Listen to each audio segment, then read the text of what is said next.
कामदेव का आश्रम।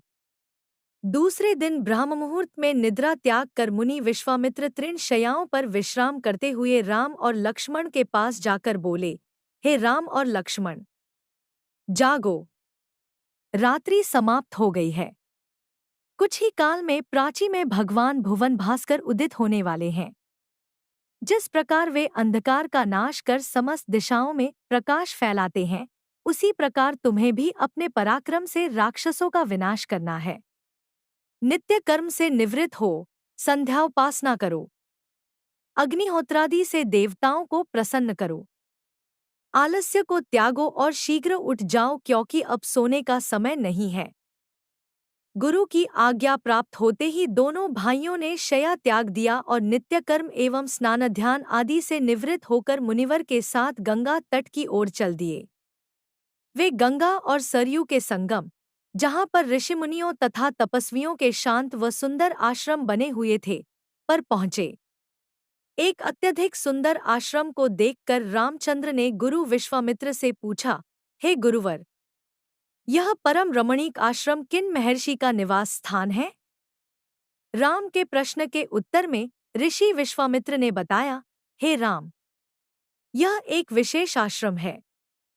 पूर्व काल में कैलाशपति महादेव ने यहाँ घोर तपस्या की थी। संपूर्ण विश्व उनकी तपस्या को देखकर विचलित हो उठा था। उनकी तपस्या से देवराज इंद्र भयभीत हो गए और उन्होंने शंकर जी के तप को भंग करने का निश्चय किया। इस कार्य के लिए उन्होंने कामदेव को नियुक्त कर दिया। भगवान शिव पर कामदेव ने एक के बाद एक कई बाण छोड़े, जिससे उनकी तपस्या में बाधा पड़ी। क्रुद्ध होकर महादेव ने अपना तीसरा नेत्र खोल दिया। उस तीसरे नेत्र की तेजोमयी ज्वाला से जलकर कामदेव भस्म हो गए। देवता होने के कारण कामदेव की मृत्यु नहीं हुई, केवल शरीर ही नष्ट हुआ। इस प्रकार अंग नष्ट हो जाने के कारण उसका नाम अनंग हो गया और इस स्थान का नाम अंगदेश पड़ गया।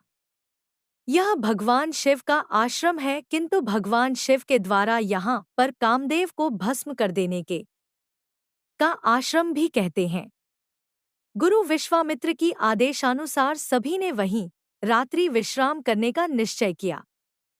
राम और लक्ष्मण दोनों भाइयों ने वन से कंदमूल फल लाकर मुनिवर को समर्पित किए और गुरु के साथ दोनों भाइयों ने प्रसाद ग्रहण किया।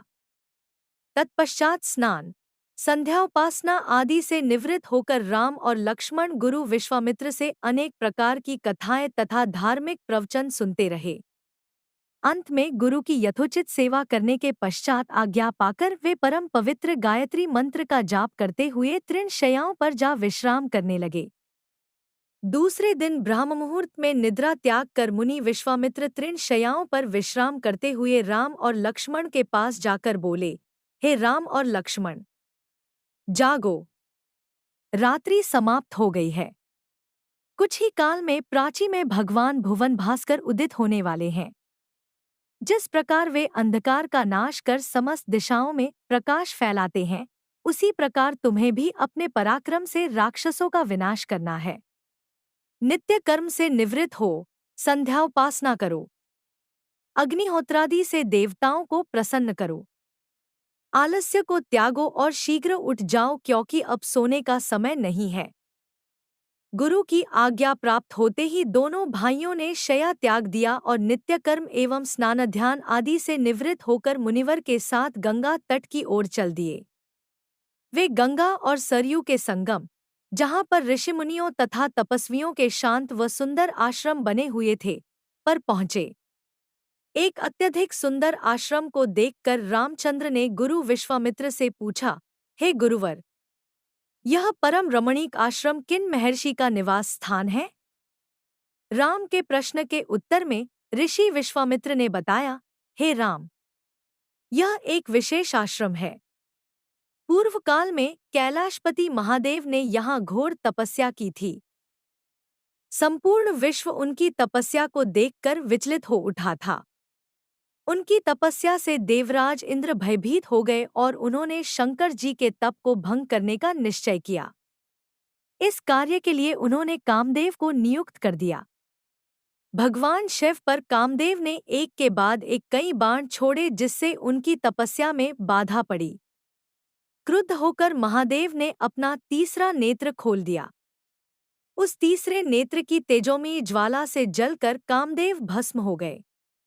देवता होने के कारण कामदेव की मृत्यु नहीं हुई, केवल शरीर ही नष्ट हुआ। इस प्रकार अंग नष्ट हो जाने के कारण उसका नाम अनंग हो गया और इस स्थान का नाम अंगदेश पड़ गया। यह भगवान शिव का आश्रम है, किंतु भगवान शिव के द्वारा यहाँ पर कामदेव को भस्म कर देने के कारण इसे कामदेव का आश्रम भी कहते हैं। गुरु विश्वामित्र की आदेशानुसार सभी ने वहीं रात्रि विश्राम करने का निश्चय किया। राम और लक्ष्मण दोनों भाइयों ने वन से कंदमूल फल लाकर मुनिवर को समर्पित किए और गुरु के साथ दोनों भाइयों ने प्रसाद ग्रहण किया। तत्पश्चात स्नान, संध्याउपासना आदि से निवृत्त होकर राम और लक्ष्मण गुरु विश्वामित्र से अनेक प्रकार की कथाएं तथा धार्मिक प्रवचन सुनते रहे।